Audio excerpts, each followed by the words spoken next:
नमस्कार, take legal S4 channel पर मैं राजेंद्र शाह एडवोकेट आप लोगों का स्वागत करता हूं।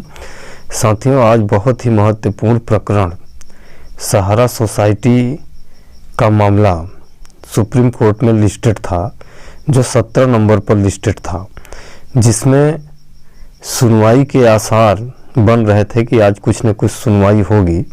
देखते हैं दोस्तों, ये डायरी नंबर है 5966। ये 2023 का प्रकरण है, जो ट्रांसफ़र पिटीशन सरकार के द्वारा लगाया गया था। उसी ट्रांसफ़र पिटीशन पर आज सुनवाई होने जा रही थी, लेकिन आज समय अभाव के कारण, चूँकि समय नहीं मिल पाया, बहुत सारे प्रकरण पहले भी लिस्ट थे, जिसके बदौलत इन उक्त प्रकरण में बहुत कुछ सुनवाई नहीं हो पाई। थोड़ा बहुत एपीयर हुए, शासकीय एडवोकेट्स एपीयर हुए और प्रकरण में सुनवाई करने के लिए प्रार्थना किए, लेकिन चूंकि समय अभाव के कारण उक्त प्रकरण में बहुत ज़्यादा सुनवाई नहीं हो पाई।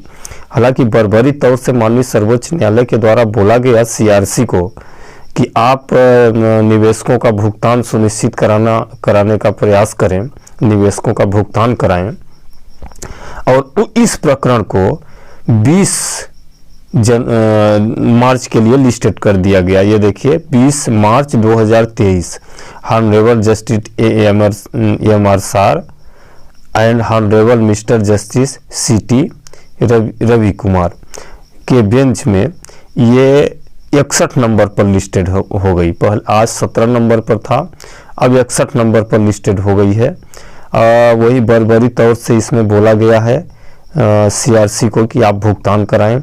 अब चूंकि भुगतान कराने के लिए तो सब लोग बोल रहे हैं, सेंट्रल रजिस्ट्रार भी कई बार बोल चुका है सहारा इंडिया को, दिल्ली हाई कोर्ट भी बोल चुका है कि आप भुगतान कराएं और भुगतान का प्रमाण हमारे पास जमा करें, ताकि हम जो आपके ऊपर रोक लगाया गया था उस रोक को हटा सकें।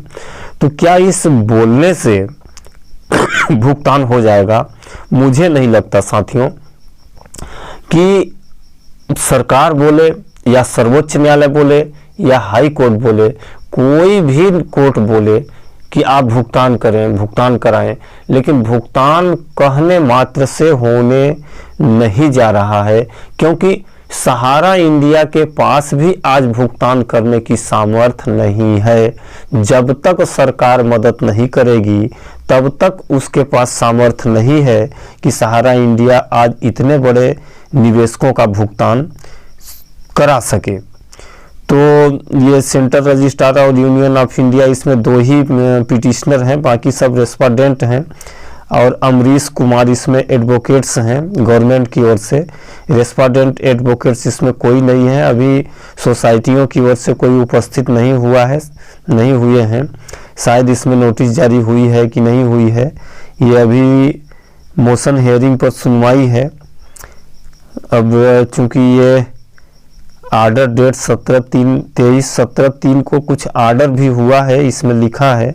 अब आर्डर क्या हुआ है, अभी हम आर्डर सेक्शन में जाते हैं तो ये ब्लैंक दिखा रहा है, कुछ लोड नहीं हुआ है। जैसे ही लोड होता है, ये देखिए नो रिकॉर्ड फाउंड दिखा रहा है। जैसे ही ये लोड होता है, मैं आप लोगों को अपने चैनल के माध्यम से अपडेट दूंगा। लेकिन ये जो हम आपको बता रहे हैं कि माननीय सर्वोच्च न्यायालय ने बोला है कि आप भुगतान कराएं निवेशकों का, और ये सीआरसी को बोला है, लेकिन मुझे नहीं लगता कि भुगतान हो पाएगा। कब तक भुगतान नहीं हो पाएगा साथियों, मेरा अनुमान है, वैसे मैं गलत भी हो सकता हूं। अगर मैं गलत बता रहा हूं तो कृपया आप मुझे कमेंट के माध्यम से सजेस्ट करें कि मैं गलत कह रहा हूं। मेरा मानना यह है कि देखिए, कोई भी व्यवसाय या धंधा या दुकान आप चालू करते हैं, चलता रहता है, तो आप जो उधारी दिए रहते हैं उनका उधारी मिलने की संभावना 100% रहती है, वो मिलता भी रहता है, क्योंकि वो फिर दोबारा सामान लेने आते हैं तो आपका पिछला देते हैं, नया सामान ले जाते हैं, माने एक रूटीन वे में चलता रहता है। तो इसी तरह से सहारा इंडिया का चूंकि अब रूटीन तो बंद हो गया, नया निवेश तो आ नहीं रहा है, तो नया निवेश जब आ नहीं रहा है और अब जो निवेश आप लिए हैं उस निवेश को कहीं ना कहीं इन्वेस्टमेंट कर दिए हैं, तब आप कहाँ पाएंगे, सहारा कहाँ पाएगी कि इतने सारे लोगों का, जो कि लगभग 20-25 करोड़ लोगों का आज भुगतान करना है और लाखों हजार करोड़ रुपए का भुगतान करना है, तो ये पैसा सब उसके पास कहीं सिकोड़ करके रखा तो नहीं गया है कि बैंक में रखा गया है और न्यायालय ऑर्डर कर दिया और भुगतान होना चालू हो गया। तो इस तरह का कभी नहीं हो सकता है। हाँ, इसमें पहल सरकार को जरूर करनी चाहिए। जब तक सरकार इसमें पहल नहीं करेगी तब तक सहारा के निवेशकों का भुगतान होना संभव नहीं है। सरकार को इसमें लोन देना पड़ेगा, सहारा इंडिया को लोन दे, उधार दे, निशुल्क दे या ब्याज पे दे, ये सहारा और सरकार का मैटर है। लेकिन चूंकि निवेशकों के हितों को देखते हुए आज निवेशक परेशान हो गए हैं और निवेशकों की सुरक्षा करना, निवेशकों को न्याय प्रदान करना, यह महत्वपूर्ण जिम्मेदारी सरकार की है। सरकार इस पर अमल करे और एक कमेटी बनाए, जैसा कि अभी पिछले दिनों सोशल मीडिया पर तथा बहुत सारे मीडिया चैनलों पर यह समाचार आया था कि माननीय गृह मंत्री जो हैं, अपने सहकारिता मंत्री भी हैं, अमित शाह जी के द्वारा आनंद फानंद में बैठक बुलाई गई। बैठक बुलाने के लिए बैठक कर सकते हैं, ऐसा न्यूज आया था कि बैठक कर सकते हैं। मैंने भी अपने चैनल पर उस न्यूज को दिखाया था, क्योंकि ये बिजनेस स्टैंडर्ड्स की न्यूज थी और ये जी स्टैंडर्ड्स, जी बिजनेस का भी न्यूज था।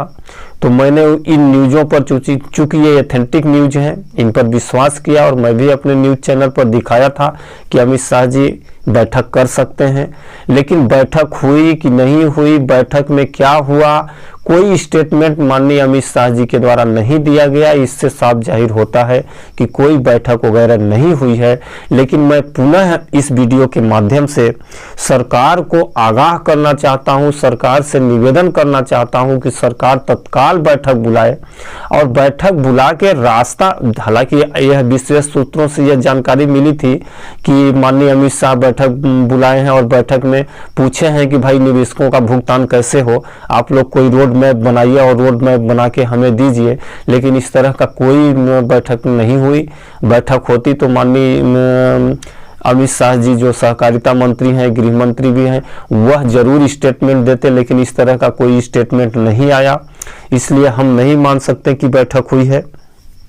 लेकिन फिर भी मैं निवेदन करना चाहता हूं कि सरकार इसको गंभीरता से ले और तत्काल अपने जिम्मेदार अधिकारियों कर्मचारियों को, जो भी जैसे सेबी हो गया, एमसीए हो गया और सीआरसी हो गया, इन तीनों की मीटिंग बुलाए। उस मीटिंग में सहारा इंडिया को भी बुलाए, सहारा इंडिया से पूछे कि भाई आपके पास कितना हार्ड कैश है, आप कितना तक लोगों का भुगतान कर सकते हैं, कितना राशि आपको घटेगी, यह जो घट रही है उसकी भरपाई कैसे किया जाए, क्या हम अगर रोक हटा देते हैं तो इसकी भरपाई हो सकती है, या आपको लोन की आवश्यकता है तो कितना लोन दिया जाए। चूंकि प्रॉपर्टी तो है सहारा के पास, उस प्रॉपर्टियों को सरकार गिरवी रख दे, बंधक बना ले और उस बंधक और गिरवी के आधार पर इसको लोन दे दे। चूंकि सहारा इंडिया की संपत्ति भारत में ही है, कहीं ऐसा नहीं है कि फ्रॉड करके या फर्जी तरीके से अपने कंपनियों का शेयर बढ़ा दिया है और उस शेयर के हिसाब से लोन ले लिया है। उनकी तो अचल संपत्ति है, उन संपत्तियों का वैल्यूएशन करा दिया जाए, वैल्यूएशन के आधार पर जो वैल्यू निकलती है उस वैल्यू के आधार पर लोन दे दिया जाए और सहारा को बोल दिया जाए कि भाई आप अच्छे काम कर रहे हैं, आप 11-12 लाख लोगों को रोजगार भी दिए हैं, आप लोगों को अच्छा ब्याज भी दे रहे हैं, यानी उनमें बचत की भी आदत डाल रहे हैं, उनके जीवन आय के स्तर को भी बढ़ा रहे हैं। तो आप कार्य कीजिए, सावधानी पूर्वक कीजिए, लोगों का भुगतान कराइए और अपना कार्य सुचारू रूप से चलाइए। जो भी घटता हो आप बताइए, हम आपको भरपाई करने के लिए तैयार हैं। इस तरह का कोई ना कोई प्रस्ताव सरकार तत्काल निकाले ये सुप्रीम कोर्ट जो भी डिसीजन लेंगे, लेकिन सुप्रीम कोर्ट डिसीजन भी ले लेती है कि सहारा इंडिया भुगतान करे, ऑर्डर पास हो गया, लेकिन फिर भी भुगतान नहीं हो पाएगा, ये मेरा 100% तय है। फिर भी साथियों जो भी अपडेट आएगा, 17/3 में आज जजमेंट यहाँ लिखा है, ऑर्डर 17/3 को हुआ है। जैसे ही अपलोड होता है मैं आप लोगों के समक्ष वीडियो में पुनः उपस्थित होऊंगा। तब तक के लिए मुझे आज्ञा दीजिए। नमस्कार साथियों। चैनल पर कृपया नए हो तो सब्सक्राइब कर लें। जब तक आप हमारे चैनल को सब्सक्राइब नहीं करेंगे तब तक आप मुझको कमेंट नहीं कर सकते हैं, तो कृपया सब्सक्राइब करें, इसके बाद मुझे कमेंट करें। इसके अलावा भी कोई लीगल परेशानी हो, लीगल जानकारी से संबंधित कोई समस्या हो, कोर्ट कचहरी से संबंधित, तो अभी आप मुझे कमेंट के माध्यम से पूछ सकते हैं। और बहुत ही इमरजेंसी हो तो आप मुझे फ़ोन भी कर सकते हैं। मैं फ़ोन का नंबर भी अपने डिस्क्रिप्शन बॉक्स में अबाउट चैनल सेक्शन में दिया हूँ। जी दोस्तों, आज्ञा दीजिए। नमस्कार।